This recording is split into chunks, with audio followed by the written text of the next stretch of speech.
welcome to Revolution Against Evolution. I'm your host, Doug Sharp. I'm your co-host, Rich Geer, here with you. And once again, we have a very special guest, Dr. Raymond Damadian, the inventor of the MRI, the stand-up MRI. There's so many things, I hardly even know where to begin to go, but we're welcome to have you in the show. Thank you so much for letting us do this again, you know. Thank you, Doug, Rich. Yeah. It's good to be here again be with back. Dr.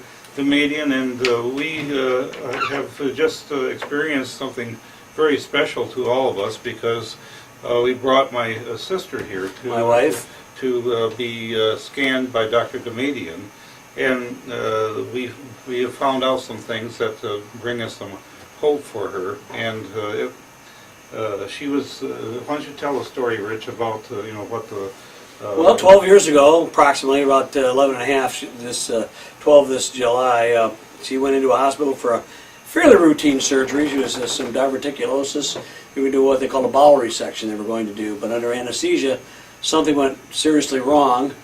And for 12 years, we've been under the impression, we were told the diagnosis was anoxia, lack of oxygen to the brain, and so we didn't know and did several things. I did hyperbaric oxygenation, different things. But the scan today showed something quite remarkably different. Maybe Dr. Raymond Damadian would like to tell our audience a little bit about what that is.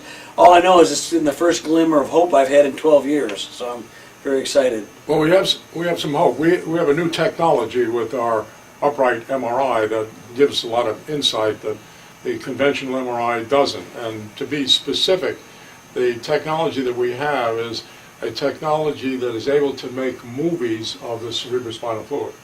And the cerebrospinal fluid is a critical irrigation system in the central nervous system that irrigates the brain, provides nutrients and cleans it out. But the important thing is that it's circulating from the brain all the way down the vertebral column to the tailbone at the rate of 32 quarts a day.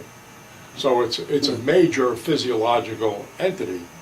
And what we've been finding is that as a result of traumas and various incidents that occurred to the neck, in particular the cervical spine, we are witnessing dislocations in the cervical vertebra that then block the cerebrospinal fluid that's supposed to be coming all the way down at the rate of 32 quarts a day, and then that cerebrospinal fluid backs up into the brain and ends up causing pooling and large ventricles. And it's a further complication of the fact that currently there are 1.2 million automobile whiplash injuries occurring every year. Yeah. And what we're seeing on these patients, which I didn't expect to see, when we started making movies of the cerebrospinal fluid, to my total amazement, what we're seeing is blockage of the cerebrospinal fluid. It can't come out. It's being blocked. And gratefully, what we were able to see on Carol was that that's what we think she has. That this problem that she's had that's gone undiagnosed for about 11 years, I'm hopeful we have an answer. And what we're seeing is that if we looked at the source of the cerebrospinal fluid in Carol, which is the ventricles of the brain, they're greatly swollen, and the medical identification of that is referred to as hydrocephalus of the cerebral ventricles, and they're greatly swollen, which is an indication that the cerebrospinal fluid that's being manufactured in the ventricles can't get out. It's being blocked by malalignments of the vertebra of the cervical spine. The picture we saw were just incredible. They were showing like the white. It's just expanding the ventricles. Yeah, no, you said you've never seen anything quite. No, I never saw one as big as that. It's really fairly dramatic. And we also found, what's an important part of this, is we found that the bones that we identify as the craniocervical junction, the craniocervical junction consists of the skull, and right under it is the first vertebra that rotates. That's called the atlas. And directly under that is the second vertebra that has a bone coming up into the first one. That's called the axis. And those three together are called the craniocervical junction. And what we found in Carol was a major malrotation of C1 and C2, which we see a lot, and which we believe is blocking the cerebrospinal fluid and causing Carol's hydrocephalus. And if we're correct, we're going to go up and be with Dr. Rosa, who is an Atlas orthogonal chiropractic specialist, where he does a realignment of that craniocervical junction. And my hope, and everybody's hope, is that we're going to overcome that obstruction and greatly facilitate the circulation of the cerebrospinal fluid, and hopefully overcome the hydrocephalus, which is currently Carol's main problem. It's amazing because Carol has not been able to talk, move. She's fed through a feeding tube, and all of this. Who knows how much can be?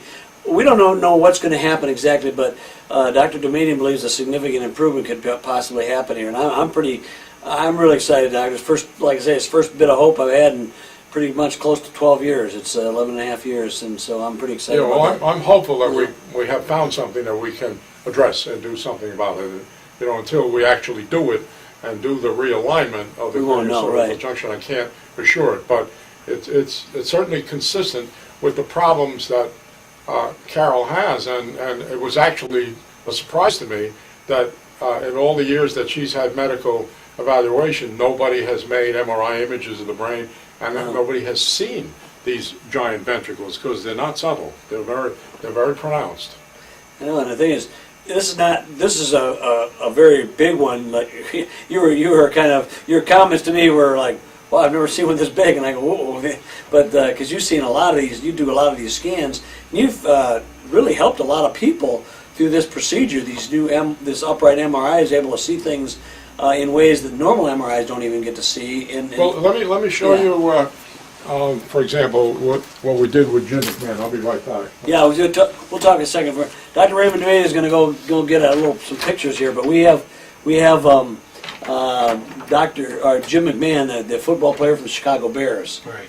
1985 won a Super Bowl, and he came in here with all kinds of terrible symptoms, and he's got the pictures right now. So, yeah, Jim's miracle. Okay, and so my brother-in-law was friendly with some people who knew Jim McMahon, the star quarterback for the Chicago Bears, and Jim had traumas as a result of his athletic activities, and had reached the point where he had very severe dementia. So his lady friend would send him to the service station, and she would get a phone call from a grocery store, not remembering why he went there, or not remember how he could get home. So he was in severe difficulties. And we scanned him, and we found a major malalignment of the first two vertebrae of the craniocervical junction that I mentioned before. So I was able to take him up to Dr. Rosa. And Dr. Rosa then did a realignment, and as Dr. Rosa tells me the story, when he had Jim McMahon on his device and treating him, as he was treating him, Jim said to him, Dr. Rosa, I can't believe what you just did.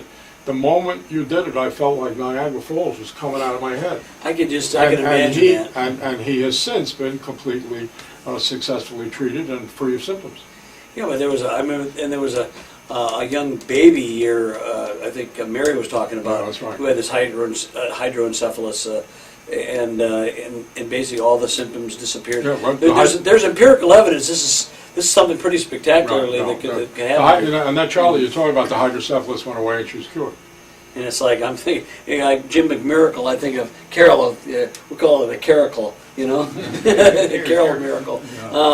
But let's say it hasn't happened yet, but this is an amazing and a stunning set of images that we were looking at today, and it's quite remarkable. So you're on the cutting edge of something really amazing. This is what the scanner looks like. Yep. But let me, so the patient can walk in, as Jim did, could walk in, just sit down, and we ship the magnets with a television, so the patient walks in, sits down, and watches television. But I'll show you that.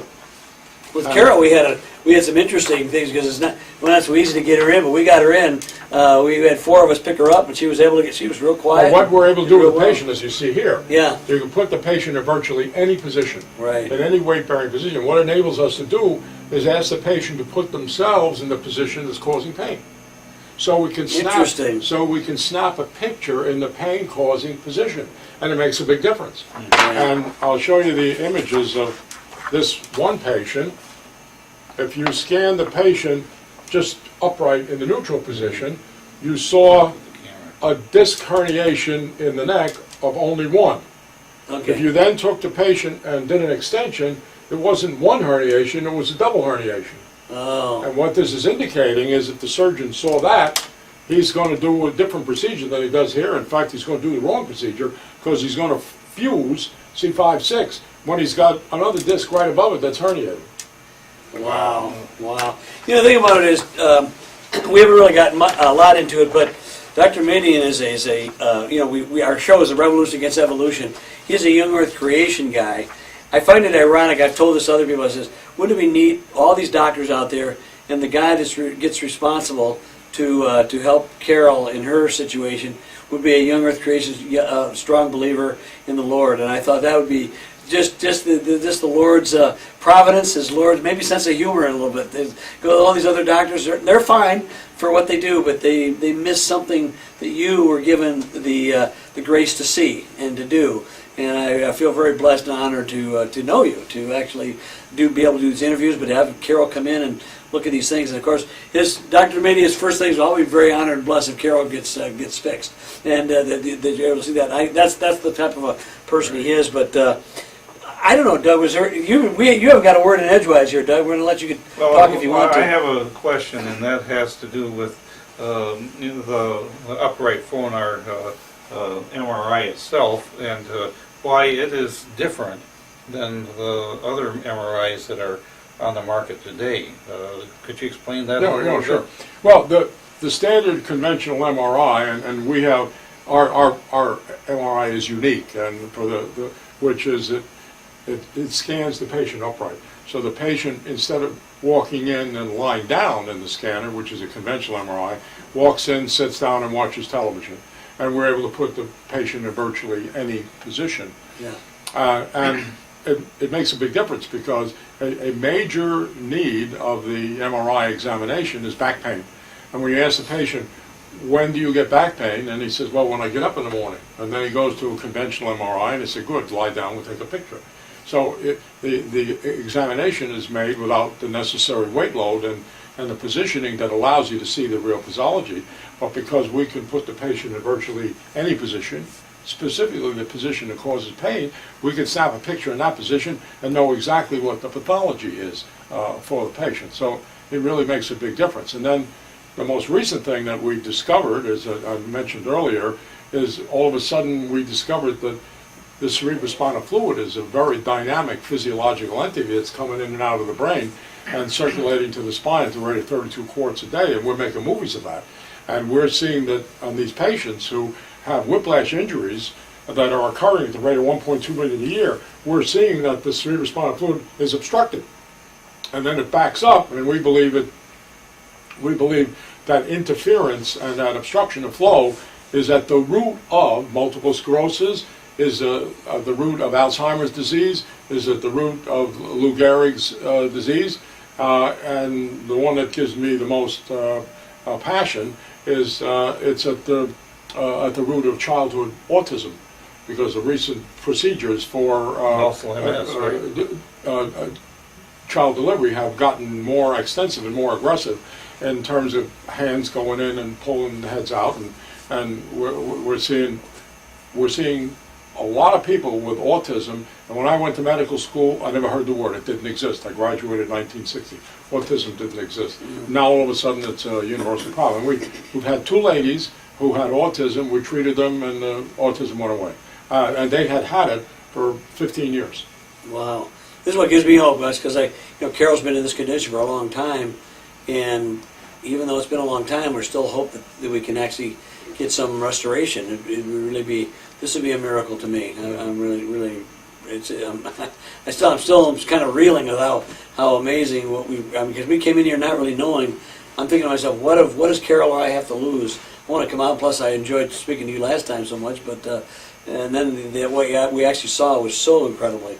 So incredibly, it's a gift to me right now just to see that. So we're either going to do something with Dr. Rosa this week, or maybe we'll come back in a month or 2 weeks or whatever, whenever his schedule opens and permits. But we'll be ready to come back. I'm excited about that. So I just think it's neat. Doctor, that a really strong believer such as yourself is at such on the cutting edge of such a scientific advancement. People think that scientists don't, creationists can't do science, don't know you. You know, I mean, they don't know about, and there's so many others that are so good. I find it fascinating that, to me, the source of revelation is ignored in so much scientific writing today, and this, the giver of new ideas and insights and ways of looking at things comes from the source of those ideas, and you give full credit to that. You're not very shy about that either, are you? No, and in fact, anybody who has studied science at all, if you look at the details of what is the prevailing ideology today of evolution, if you've studied science and you've looked at the details of evolution and from a scientific perception, you can't come to any other conclusion that evolution is scientific nonsense. It's just a scientific absurdity, because there's nothing that is compliant with scientific evidence. It's just, you one nonsense after another. I can't resist but quote Darwin himself. And Darwin says, under my theory, there should be a steady stream of transitional subjects going from one kind to the next kind, and they should be innumerable, and I'm quoting Origin of Species, I'm quoting his book, they should be innumerable, where are they? And then Darwin himself also says, in addition, take for example the eye, and the evolution of the eye, which has 8 structures that have to accidentally occur all at the same time. The cornea has to occur, the iris has to occur, the lens has to occur, the vitreous has to occur, the rods and cones, they all have to occur at the same time. I have to confess that when I'm discussing the evolutionary origin of the eye, I have to confess it's absurd in the highest possible degree. Now, why is Darwin struggling with that? Well, if you accidentally have a cornea, the cornea doesn't do anything for you. I mean, Darwin's model is you get this new anatomic structure, and it gives you a selective advantage. So when you're competing in competitive selection, you now have something that your competitor can't do. That's how you evolve, quote. Well, if you accidentally get a cornea, that doesn't accomplish anything. First of all, the chance of you getting a cornea by accident is you have to have one of the genes has to change. There are 20,000 genes, so the chance that you're going to accidentally get a cornea with an accident to the gene is 1 chance in 20,000. But the cornea doesn't do anything for you. You have to have all the rest of the parts of the vision. That's why Darwin is conceding that. And the odds get exponentially greater. And you can't get them one at a time. You have to get them all at once, because if you get a cornea, the cornea doesn't do anything for vision. You don't have a lens, you don't have an iris, you don't have the vitreous, you don't have the rods, you don't have the cones, so it doesn't give you a selective advantage. So then, in addition to the cornea, now you need the lens. You have to accidentally get that. Chance is 1 out of 20,000. Then you have to accidentally get an iris. Chance of 1 out of 20,000. And by the time you're all done, it's 1 chance in a trillion, and the numbers are off the wall. It's just sheer nonsense. And then the next one that is the most absurd of all is getting the 2 genders, male and female, by accident. That's the most absurd. Because remember, our ancestor is the slime mold, according to this Darwinian pattern. So the slime mold has got to produce I know a couple of slime molds myself, right? but I would... and accidentally from the slime mold, you have to get an ovary. And then that doesn't cut it, because you need a fallopian tube. So now you need another accident. You need the ovary accident and the fallopian tube, but that doesn't cut it, because you also need the uterus. So you accidentally have to get an ovum, a fallopian tube, and the uterus. I'll leave the rest of the anatomy out, but you're not done, because you can't, there's nothing to produce, nothing to achieve natural selection, because you need the same thing all over again from the slime mold, but this time it needs to be a male. And I'm not going to go through the male's anatomy, one by one to tell you what you're missing. Well, the thing about it, it's obvious. It's obvious that model is absurd, nonsense. It just doesn't even come close to meeting the scientific standards of a new development. It's hard and to what I conceive. tell people, what I tell people, if I had Darwin's evidence when I was building the first MRI machine, I'd be washing windows today. Yeah. Well, the thing about it is, if even from an evolutionary or Darwinian sense, it makes no sense to have different sexes. It makes different genders. It doesn't make any sense because it's more efficient to have the one thing just produce everything. Why even do it that way? I think because God did it. It makes total sense. It's a good thing as far as I'm concerned. But it's not efficient as far as it's scientifically absurd, and the fact that it got embraced is beyond my comprehension. Yeah, we've talked about that too, and Doug and I have talked about it over the years on the shows, and it's a heart issue rather than a mind issue. They like to disguise it as a mind, as a science issue, and you said it very easy, or very good. They frame it in the idea of religion versus science. And the reality is they're both religious in the sense that use the scientific means. In those creation is about using science. You look at the same evidence as an evolutionist Yeah, does. except from my perspective, evolution is not science. Well, I agree with you. It's not, but I'm saying that it's naturalism. The idea was what they're But that's trying not to do. science either. I agree with you. It's an ism. All right, I mean, Yeah. if I can be blunt, if you go ahead and study all the scientific history and all the scientific development, the final conclusion is very simple. You can't get there without him. Yeah. That's right. So. And if you don't want to worship him, then you've got a issue. You've got to invent something that. That's sort really of what makes it amounts sense. to. They've invented a construct. What was the one? I can't remember who's the quote. Well, evolution gives an atheist the ability, or a scientific or a intellectual reason for an atheism, or something to that effect. And I can't remember. No, you see, but you touch on an important point, because the secular world has characterized this, just as you were saying, as science versus religion. Yeah. That's total fiction. Evolution is not science. There's no evidence for it. There's just no science there. Yeah. So you then have to ask the simple questions of origins, and when you look at it in detail, as I said before, there's no way you can get there without him. See, and that's the thing, the uncaused first cause, that whole argument about who started it all, how does it come? You talk about a lack of science. They themselves, they look at you and say, well, you're appealing to a God. I said, well, you're appealing to a Big Bang, which no one was there, no one's seen it happen, it's not repeatable, it's not testable. Well, that's your God then. But, well, it's okay because it's natural.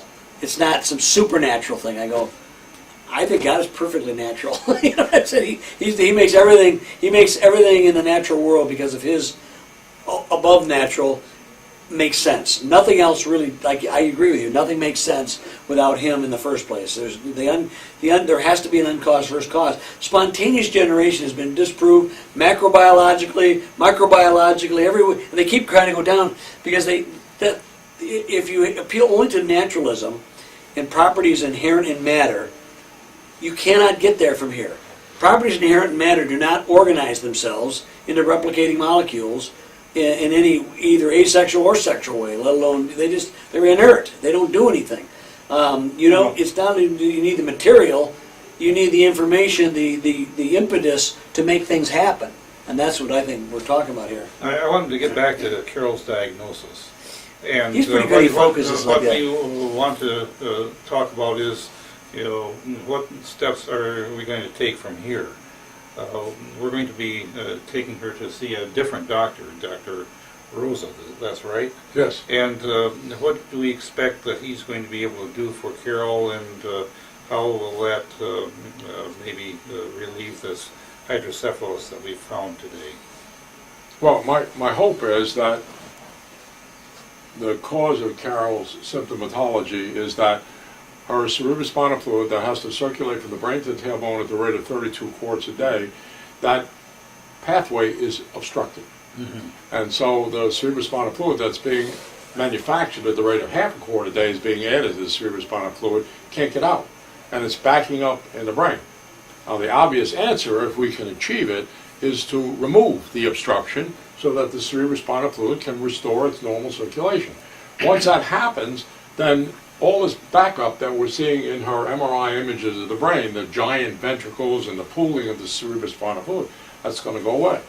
And the only thing I can't answer, assuming that we open that up and reproduce the normal circulation, what is what's the residual after we fix What's it? gonna I have happen? no way of knowing. Right. But I do know, from a good news point of perspective, that the brain is highly reversible once you remove the damage. The brain cells and the brain tissue are highly reversible.